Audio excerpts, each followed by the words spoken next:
Hello friends, कैसे हो आप सब लोग। आई होप कि आप सब लोग अच्छे होंगे। तो फ्रेंड्स, आज हम इस वीडियो में अधिगम के नियम सीखेंगे।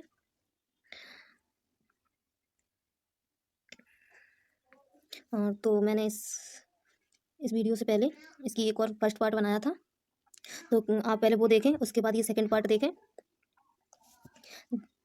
और उस पार्ट में मैंने अधिगम के मुख्य नियम बताए हैं, जो कि मुख्य नियम 3 होते हैं: अभ्यास का नियम और तत्परता का नियम और प्रभाव का नियम, जो कि थॉर्नडाइक द्वारा दिए गए थे। और आज इस वीडियो में हम इनके गॉड नियम सीखेंगे, जो कि इन्होंने 5 बताए थे गॉड नियम। और ये हमारे यूपी टेट या सी टेट या अदर टीचिंग एग्जाम के लिए बहुत महत्वपूर्ण है। बेसिकली 1 से 2 नंबर के क्वेश्चन बन जाते हैं, चाहे वो कोई भी टीचिंग एग्जाम हो। तो आइए आज हम सीखते हैं अधिगम के नियम।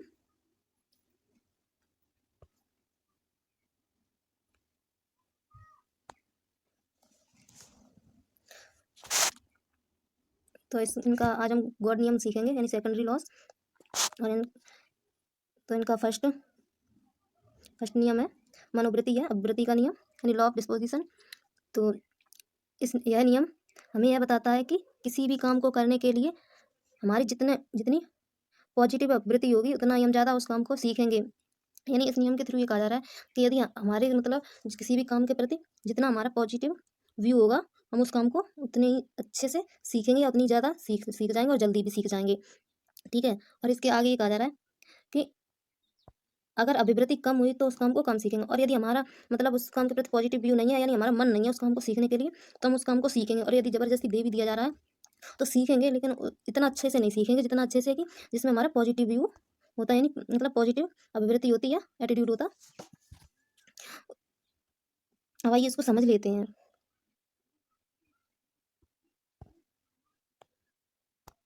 जैसे कि मान लो कि आपको आर्ट या ड्राइंग करना पसंद है, या फिर आपको कुकिंग करना पसंद है, ठीक है। लेकिन आपको क्या थमा दिया गया, मैथ थमा दिया गया, ठीक है। यहाँ पर कह दिया गया कि भाई स्टडी करो, पढ़ाई लिखाई करो, कि तुम कुकिंग में कुछ नहीं रखा है, आर्ट वगैरह में कुछ नहीं रखा है, कि आप क्या कीजिए कि भाई मैथ पढ़िए, क्योंकि मैथ हर कंपटीशन एग्जाम में अच्छे से पूछा जाता है। और ये काम भी आएगा तुम्हारे। तो अब क्या हो गया इसमें, यानी तुम्हारा इंटरेस्ट किसमें है, ड्राइंग करने में है, या फिर आपका कुकिंग करने में है, नई नई डिशेस बनाने में है। लेकिन आपको वही मैथ थमा दिया गया जिसमें बिल्कुल भी आपका इंटरेस्ट नहीं है। तो क्या हो गया, यदि आपका जिस भी कार्य में इंटरेस्ट है, यदि वो काम करते हो आप, तो आप ज़्यादा से ज़्यादा सीखते हो और अच्छे से सीख जाते हो, ठीक है। और यदि आपकी अभिवृत्ति नहीं है, जैसे कि मैथ है, तो मैथ में आपकी अभिवृत्ति नहीं है, यानी आपको इंटरेस्ट बिल्कुल भी नहीं है उसमें, तो आप उस काम को, यानी मैथ को सीखोगे, लेकिन इतने अच्छे से नहीं सीख पाओगे। और फिर आई होप कि यदि आप, क्या पता यदि आपको ठीक लग गया तो आप उसको सीख भी सकते हो, ऐसी कोई बात नहीं है। तो आई होप कि ये आपको अच्छे से समझ में आ गया होगा। तो अब आगे समझते हैं दूसरा नियम इनका। दूसरा नियम है इनका आंशिक क्रिया का नियम, यानी लॉ ऑफ पार्शियल एक्शन। इस नियम के अनुसार हम अपने पूरे कार्य को छोटे छोटे भागों में विभाजित करके करें तो यह अधिक शीघ्र और सरल हो जाता है, ठीक है। इस नियम के थ्रू ये बताया जा रहा है कि यदि किसी भी कार्य को हम छोटे छोटे भागों में डिवाइडेशन करके करें तो अधिक शीघ्र भी हो जाएगा और सरल भी हो जाएगा। अब जैसे कि मान लो कि हमको 5 से 6 सब्जेक्ट पढ़ने हैं, ठीक है। तो हम लोग क्या करेंगे उनको, यानी उनका डिवाइडेशन करेंगे कि भाई यहाँ इतने समय तक इसका ये चैप्टर पढ़ेंगे। ऐसा तो है नहीं कि यहाँ की एक जो किताब होती है उसको एक दिन में ही खत्म कर लेंगे, ऐसा तो नहीं कि चैप्टर वाइज चैप्टर पढ़ेंगे, उसको खत्म करेंगे, ठीक है। यानी क्या करेंगे कि टाइम टेबल बनाएंगे उसके लिए, और भाई चैप्टर भी देखेंगे, ठीक है, कि कैसे कैसे हमको क्या करना, और सेट करेंगे सब कुछ, और फिर उसके बाद स्टडी करेंगे, थोड़ा थोड़ा करके सीखेंगे। तो हमारे लिए क्या हो जाएगा, सरल हो जाएगा, सुगम भी हो जाएगा, ठीक है। और यदि क्या होगा कि अब ऐसा तो नहीं कि पूरी किताब एक ही दिन में खत्म कर लेंगे भाई, तो क्या होगा भाई, फिर तो आइंस्टीन ही बन जाएंगे, अब एक ही दिन में पढ़ ली जाए, तो ये इम्पॉसिबल है। तो क्या होगा, हम उसके लिए क्या प्लानिंग करके उन चीज़ों को कवर करेंगे, ठीक है। या फिर दूसरा उदाहरण ये भी समझ लीजिए, जैसे कि मान लीजिए ये फूड रखा है, ठीक है, तो आप क्या करोगे, इसमें से एक एक स्लाइस करके ही खाओगे, ठीक है, चम्मच से या किसी से। लेकिन ऐसा तो है नहीं कि इस फूड को, ये सारा प्लेट में फूड रखा हो, उसको एक ही बार में मुंह में डाल लोगे, चबा जाओगे, खा जाओगे, ऐसा तो नहीं हो सकता, क्योंकि अगर इतना सारा मुंह में अगर भोजन डाल दिया जाए तो भाई मुंह भी नहीं चलेगा, ठीक है। तो क्या करेंगे, इसको चम्मच से एक एक स्लाइस ले लेके खाया जाएगा, ठीक है। तो क्या होगा, इसमें शीघ्रता होगी, अधिक शीघ्र भी होगी और सरल भी होगा खाना, भाई, और जल्दी भी खत्म कर लेंगे। भाई अगर पूरी प्लेट डाली जाए तो मुंह भी नहीं चलेगा, ठीक है। तो यही कहना चाह रहे हैं कि यदि काम को यदि छोटे छोटे भागों में डिवाइड करके किया जाए तो अधिक शीघ्र और सरल हो जाता है। आई होप कि आप इसको अच्छे से समझ गए होंगे। अब आइए देखते हैं इनका तीसरा नियम, आत्मीयता का नियम, लॉ ऑफ असिमिलेशन। इस नियम के अनुसार हम नवीन यानी नए ज्ञान को पूर्व ज्ञान के पुराने ज्ञान के साथ जोड़कर स्थायी बना लेते हैं। इससे अधिगम सुगम और सरल हो जाता है। ठीक है। अब कैसे, मान लो कि कोई अध्यापक है और बच्चों को पेड़ के बारे में बताना चाह रहा है। ठीक है, तो बच्चों से कह दे कि आपने पेड़ देखा है। ठीक है, तो बच्चे तुरंत कहेंगे कि हाँ सर जी, हमने पेड़ देखा है। अब क्या होगा कि जब बच्चे जवाब दे देंगे तो फिर उनसे फिर टीचर अब ये करेगा, मतलब प्रश्न करेगा कि क्या पता है आपको कि हमें पेड़ों से कितने कितने लाभ हैं। तो बच्चे बताएंगे कि सर जी, हमको पेड़ छाया देते हैं, हमको फल भी देते हैं पेड़, और पेड़ पौधों से हमको सब्जियां भी यानी भोजन भी प्राप्त होता है। और इसके अलावा मतलब बहुत सारे पेड़ों से वस्तुएं भी प्राप्त होती हैं, बहुत सारी लकड़ियों से हम भोजन भी बनाते हैं, या कुर्सी टेबल भी बन जाते हैं लकड़ी से। बच्चे ऐसे करके मतलब बताएंगे। ठीक है, अपने मतलब आंसर देंगे बच्चे। तो क्या हो गया, तो बच्चों ने क्या किया, अब जैसे ही अध्यापक ने कहा कि भाई आपने पेड़ देखा, बच्चे के मन में तुरंत फिगर बना और पेड़ का। अब वही बच्चे ने बता दिया कि हाँ हमने पेड़ देखे हैं, ये बहुत सारे पेड़ देखे हैं। तो पेड़ हमें क्या करते हैं, ऑक्सीजन देते हैं, और देखो छाया भी प्रदान करते हैं, फल भी देते हैं, और भोजन भी पेड़ पौधों से प्राप्त होता है। तो ऐसे ही करके बच्चे क्या है, बहुत सारे प्रश्न अपने अपने तरीके से सोच के देंगे। ठीक है, तो अब बच्चों ने क्या किया कि जैसे अध्यापक ने कहा कि आपने पेड़ देखा, बच्चों के जो ज्ञान में क्या है, स्थायित्व आ गया। अब उनसे संबंधित उन्होंने जो भी कुछ बच्चे को बताया, या फिर बच्चों ने जो कुछ भी अपने अपने विचार दिए, वो एक दूसरे के थ्रू सुन के उस ज्ञान में क्या है, स्थायित्व आ गया कि यहाँ पे पेड़ों से हमें बहुत सारे लाभ होते हैं। तो आई होप कि आपको ये अच्छे से समझ में आ गया होगा। तो अब क्या हो गया, यही तो ज्ञान सुगम और सरल हो गया। जब बच्चों को पेड़ के बारे में बता दिया, तो उससे संबंधित जो भी प्रश्न किए या जो भी बच्चों ने जवाब दिए, तो उसमें बच्चों के ज्ञान में स्थायित्व भी आ गया, और अधिक सुगम और सरल भी हो गया। ठीक है, आई होप कि आप ये अच्छे से समझ गए होंगे।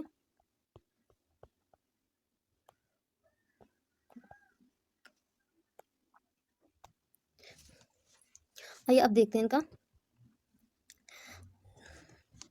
चौथा नियम, सहचर क्रिया का नियम, लॉ ऑफ एसोसिएटिव शिफ्टिंग।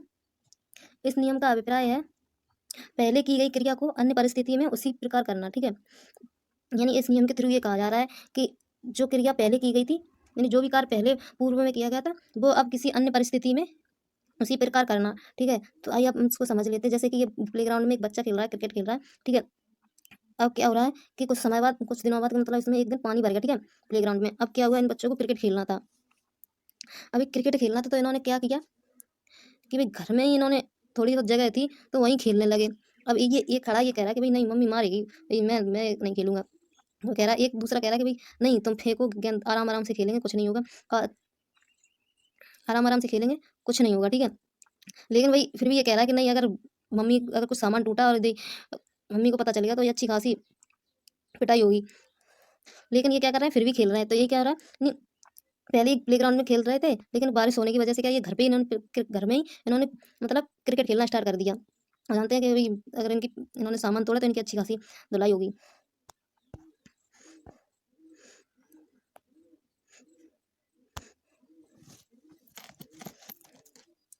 बहुप्रतिक्रिया का नियम, लॉ ऑफ मल्टीपल रिस्पॉन्स। इस नियम के अनुसार हम नया कार्य सीखते समय अनेक प्रतिक्रियाएं एवं प्रयास करते हैं, तथा उसके बाद उस कार्य को करने की सही विधि मालूम हो जाती है। ठीक है, तो इस नियम के थ्रू ये कहा जा रहा है कि यदि हम किसी भी कार्य को सीखते हैं तो उसके प्रति अनेक प्रयास करते हैं और अनेक प्रतिक्रियाएं भी करते हैं, उसके बाद उस कार्य को करने की सही विधि मालूम हो जाती है। और जैसे कि मान लो कि हम लोगों ने पहली बार मान लो किसी भी एग्जाम को देना है, तो पहली बार उसकी तैयारी कर रहे हैं। ठीक है, या कोई सब्जेक्ट पहली बार पढ़ रहे हैं, तो क्या उसके प्रति जो भी हमको जानना होगा या फिर इन्फॉर्मेशन कलेक्ट करनी होगी, तो क्या करेंगे, तो इधर उधर, अगर बुक में नहीं होगा तो इधर उधर से प्रश्न मन में आएगा तो इधर उधर से सर्च करेंगे, गूगल से भी सर्च करेंगे, ढूंढेंगे कहीं से भी कि इस प्रश्न का आंसर मिल जाए। तो ऐसे ही कहा गया, जैसे कि अब मान लो किसी एग्जाम, चलो दूसरा भी उदाहरण ले लेना। जैसे कि मान लो किसी एग्जाम की तैयारी करनी है, तो आप उसके प्रति क्या करोगे, उसके जिस भी एग्जाम को आपको देना है, ठीक है, तो आप उस क्या करोगे, उससे संबंधित जो भी उम, उसका जो भी सिलेबस होगा आप वो कलेक्ट करोगे, कितने कितने सब्जेक्ट होंगे, आप उसको उनको उनको मतलब उनसे संबंधित बुक वगैरह खरीदोगे, टेबल वगैरह लगाओगे अपना, या फिर कहीं भी सामान जो भी बुक्स कलेक्ट करोगे उनको आप सुरक्षित रखोगे आप। और और क्या करोगे, आप कोचिंग इंस्टीट्यूट भी देख सकते हो, वही यहाँ पर टीचर से गाइडेंस भी ले सकते हो, या गूगल या इंटरनेट पे आप अपनी प्रिपरेशन के बारे में कुछ मोटिवेशन स्पीच, या फिर मतलब कि हम अपनी प्रिपरेशन कैसे करें इसके, और क्या क्या पढ़ना है, क्या क्या नहीं करना है। तो ये जो सारी प्रक्रियाएं हम लोग कर रहे हैं या प्रयास कर रहे हैं, ये क्या है, जब हम इनको करेंगे तो क्या करेंगे, हमको सही विधि मालूम हो जाएगी इनसे संबंधित। ठीक है, और जैसे ही सही विधि मालूम हो जाएगी तो फिर हम लोग क्या हो जाएंगे, मतलब फिर परफेक्ट हो जाएंगे कि हाँ भाई हमको पता है कि हमको क्या क्या करना है, कैसे कैसे करना है, हमें एग्जाम में कितने मार्क्स लेके आने हैं, और देखो कितना कितना क्या क्या पढ़ना है।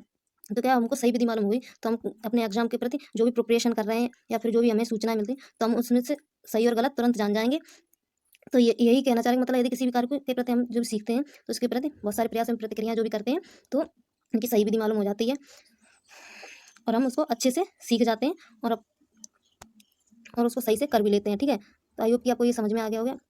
अब इनका एक और नियम है, वो देख लेते हैं, सदृशता का नियम, लॉ ऑफ एनालॉजी। इस नियम में अतीत की समान परिस्थितियों में की गई अनुक्रियाओं के आधार पर नई स्थिति के प्रति अनुक्रिया की जाती है। यानी इस नियम में बताया जा रहा है कि यदि अतीत में समान परिस्थितियों में की गई अनुक्रिया के आधार पर नई परिस्थिति में, यानी जो अतीत में जो भी क्रियाएं की गई थी यानी समान रूप से, तो वही प्रतिक्रियाएं नई परिस्थिति में किसी भी में करना, ठीक है? और देखिए कैसे, जैसे कि मान लो कि ये दो बच्चे हैं, ठीक है? ये क्या स्कूल टाइम में एक साथ पढ़े थे, लेकिन क्या हुआ कि इन्होंने अपना स्कूल कंप्लीट किया, तो ये कहीं और रहता था, ये कहीं और, तो अपने अपने घर चले गए, ठीक है?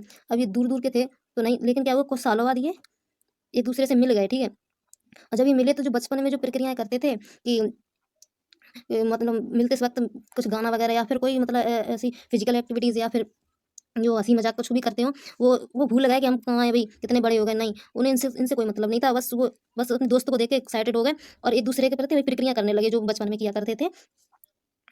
तो क्या हो गया यही, यानी ये क्या कर रहे हैं, जो अतीत की प्रक्रियाएं थे, जो बचपन वाली प्रक्रियाएं थे, वो अब बड़े होके भी वही प्रक्रियाएं कर रहे हैं, तो क्या यही क्या कहलाएगा, हमारा सदृशता का नियम कहलाएगा, नहीं? तो ठीक है, आई होप कि आप ये अच्छे से समझ गए होंगे और मेरी वीडियो आपको ये हेल्पफुल लगे तो please like and share and subscribe करना ना भूलें। और next chapter in next video next day. Thank you, धन्यवाद।